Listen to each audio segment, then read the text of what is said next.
Is that the plan going in? Just trying to be aggressive, really. Just trying to be aggressive and just be who I am. Just whatever the game gives me. With that attacking mindset, that's how I got to play. Your handle is much tighter than it was like 2 years ago. Mm-hmm. How does that affect your confidence? Yeah. If you're going on the ground, plays like that? Well, I mean, it's been a lot better, especially like I know there was one play where I got that floater at the end, just being able to, not even do anything crazy, just to get the defender to move, get angles to the rim. So, yeah. How do you talk about wanting to be that defensive guy this year? Mm-hmm. That last play, go against it, never ground the rest. Mm-hmm. Just kind of what you saw there, what you're trying to do. Man, I watched him so much growing up in Toronto. He's always been one of my favorite players. His pride and joy in Toronto. So I seen that shot fake a lot. But he's a great player. Thankfully I was able to stay down, and Mitch came over to help. So. Obviously came up from Zion. Are you feeling warm now? I mean, it seems like it was one injury after another. That's what we talked about. That's crazy. I can see you tomorrow. Oh, okay. Oh, man, he'll be all right. He'll be all right. He's such a special talent and such a great human being, and I'm always pulling for him, and he'll be good when he comes back. Man, you guys will see. We're not seeing line so you got to face moments without him. Mm-hmm. I mean, is that the same team without him? I mean, is it kind of not the same to face moments without Zion? I mean, any team without him. I mean, shoot, whenever he's on the court, it definitely makes it a lot tougher, for sure. But nonetheless, they're still a good team. They're a really good team. They have a lot of weapons. We can't overlook anybody. B.I. got my boy Nikhil over there, so they have a lot of talent. J.V.'s there now, so it's going to be a good matchup. Have you remained close with him? I mean, I know you guys know each other. Yeah, man, we still talk from time to time. It's always going to be my brother, and so like I said before, I'm pulling for him, and I can't wait till he's healthy. RJ, got tore around by Chicago to close the game. What did you see sort of that? I mean, like any team, they're at home. They have their fans. They don't want to lose. They were undefeated, before the night, and they're a good team. They're gonna make a push. They're not gonna give up. So. RJ, you said that with DeMar, you obviously grew up watching you play and seen him play a lot. So you anticipated what he was gonna do, Lee? First, we watch film, so it's kind of a point of emphasis to just stay down on the shot fakes. But especially I feel like at the end of a game like that, time and score, we're only up one. You don't want to get a cheap foul. You gotta jump after him. So. But then taking it one step further from that, you talked about really wanting to be that two-way guy this year.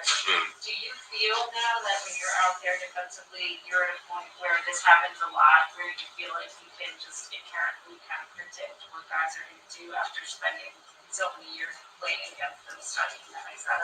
I think it's easier just because I've had experience in the NBA, so I think I kind of just am able to do little things that I wasn't, a couple of years ago. But also, I mean, I'm playing for Tibbs. I mean, it's like one of the best defensive minds ever.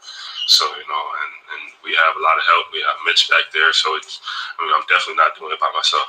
Speaking of Tibbs talked about it after the game. He pointed out your closeout on that DeMar play as just being a really good disciplined closeout. I'm curious from your perspective, what makes a good closeout? Honestly, a good closeout is just trying to be there without fouling, trying to get as close as you can to alter a shot without fouling. RJ, you say something positive about Zion, but you played the league in minutes last year, played over 82 games. Do you feel like you're now in that conversation with people who had that first year? You weren't getting respect maybe as the old rookie team.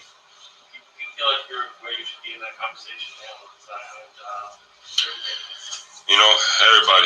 Everybody's different. Everybody's journey is different. It doesn't matter what anybody says. I know who I am. his team believes in me. So that's really all that matters. You mentioned just about the fast break and how you were really excelling. Is that because of the conditioning and like you just look like you're never tired? Got to be in shape to play for Tibbs. Got to be in shape. It's non-negotiable. Right, but I mean, you're on the fast break and you're still 3 straight fast breaks. Yeah, just like I said, it's non-negotiable. Got to be in shape. That's what we do. That's what we practice. So, yeah. All right, thanks, RJ. There you have RJ Barrett. And that's all that matters. Good defensive play down the stretch. Certainly super interesting. I mean, I'm just gonna lock this. It's Tom Thibodeau. What's your thoughts on what happened late this one? We just got to find a way to win. They were putting their head down, going to the rim, and we had some plays that probably weren't the best. But we did a lot of good things, and to win here, the way this team has been playing, and just finding a way to win at the end was, it's tough to win on the road. So we understand the things we have to work on and get better, but a lot of guys stepped up and made great plays. I thought our defense in the second half was terrific. And we'll get better. I think Mitch is working through his conditioning, but he has such a great impact on the game. He's impossible to score over. I thought that, I just mentioned to the guys about Julius playing a great game without shooting well. Rebounding off the charts, the playmaking, phenomenal. RJ Barrett, huge. Scoring, but his defense over the top, disciplined on that last play. DeRozan's great at utilizing the shot fake, and they're a really good team. So proud of how hard we fought. We had a number of guys step up and do good things. Came out strong to start the game, and then found a way to win in the end. Yeah, you mentioned the Bulls. Obviously, you've got to credit them for the way they've started this season. For you guys, as you're going through the process, take me through what it takes to learn how to close when you've got new guys on the team and guys trying to get used to it. Yeah, that's the big thing is understanding that the intensity of the fourth quarter is different, and so the game's called differently. It's played differently, and then we have to understand what we're trying to get to. And for the most part, I thought we did. I didn't like some of our plays defensively in the last 2 minutes, but overall, I was very pleased with our defense because you have to fly around. They were small. We're covering a lot of ground. I thought the rebounding was good. So we'll take a look at the film, look at the things that we could do better. And we know the games keep coming, so you can't feel too good about it. Tomorrow, we know we have to get ready for New Orleans. That'll be another challenge for us. So keep improving every day. That's what we're concentrating on. And Coach, you spent half your career between Chicago and New York, so to come back, have the MVP chance for Derek, you were part of all of that. What does it mean to kind of be back here? Also get the win, of course, but just to be back. Well, it was wonderful. It was. That team that I was with during that time was special. They're a great group of guys. It's great to see them. Obviously, the Bulls honoring Joakim says a lot about them.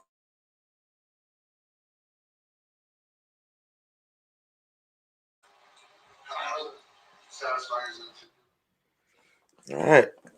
Tom Thibodeau don't seem too upset. We almost blew the game. At this point, I'm over it as well. I'm focused on the record, 4-1, number 1 in the East. If you saw me on MBK, I said we control our destiny right now. We got the top seed. We can keep the top seed as long as we keep winning games, and nobody else can do anything about that. So I'm excited. Nice start to the season. We should have a winnable game coming up against New Orleans. Hopefully we learned our lesson from the Orlando game and we don't take them lightly. I'm pretty sure Tibbs is gonna make them practice hard after this debacle in the fourth quarter. But ultimately we got the win. You gotta be happy with that. Definitely gotta be happy with that. Um, yeah, I'm excited. I'm gonna talk about the game a little bit. RJ came through finally. 20-point game, consistent shooting, consistent scoring, shooting off the dribble. Happy with that performance. Definitely. I mean, I'd give him player of the game. You could argue Kimba. We had another back-to-back performances from Kimba. Maybe he's finally getting comfortable with this offense. So let's hope he can be consistent and continue there. Fournier was pretty quiet today. Pretty quiet today.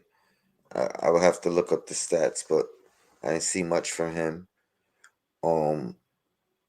Randall, he forced a couple of shots, and I was screaming at the TV. I was watching the game, listening.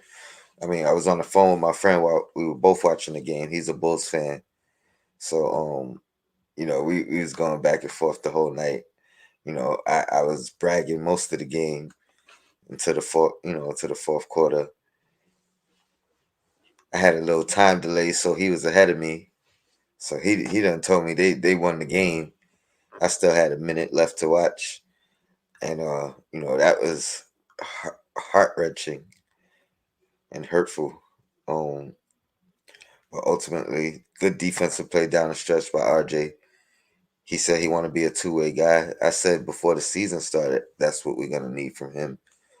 Even if his scoring takes a dip, we're gonna need him to be consistent on the defensive end. If he does that, that's a big plus for us. If Kemba's gonna come in and shoot the ball, maybe not 4 for 5 or 5 for 6 every night, but you keep it above 40, I'm happy with that. And be aggressive. Rose came in last year and was aggressive right off the start. We need that from Kimba. We need him to be himself and read the game, be aggressive, and I think everything will fall right into place. Same with Fournier. Be aggressive. Be who you are. You've been a scorer your whole career. Continue to score the ball. Mitch, man, he tries to give us a heart attack every single game, and I feel for the kid because it's his last year. He's under contract. I'm sure it's in the back of his mind he doesn't want to get hurt, even though I think God forbid something happens. I think the Knicks would take care of him, and I think he would get offer sheets, from other teams as well. Um, but he's big for us, and we need him to succeed. We need him to succeed, especially with Noel being out right now, and we don't know when we're gonna see him. But you know, the Knicks, man, every single night they got to make it more difficult than it has to be.